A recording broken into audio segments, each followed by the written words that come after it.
Hello সবাইকে, আজকে একটা নতুন রেসিপি নিয়ে চলে এসেছি।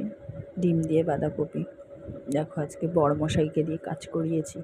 আমি তো অত ভালোভাবে মিহি করে কোচাতে পারি না বাঁধাকপি, তার জন্য ওকে দিয়েই করালাম। আর সেদ্ধ ডিমগুলোও ছাড়িয়ে দিয়েছে ও। বাঁধাকপি আমি সবসময় ভাপিয়ে নিই, যেভাবেই রান্না করি আমি সবসময় বাঁধাকপিটা ভাপিয়ে নেওয়ার চেষ্টা করি। আর আলু তো ভাজতেই হবে, আলু না ভেজে আমি কোনো তরকারিতে দেই না।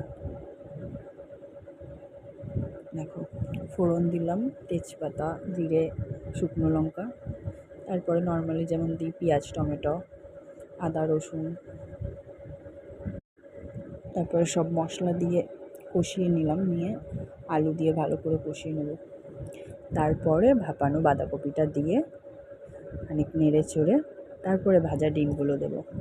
লাস্টে সামান্য চিনি, গরম মশলা আর একটু ঘি তো না দিলেই নয়। আজকের জন্য এই পর্যন্ত, টাটা।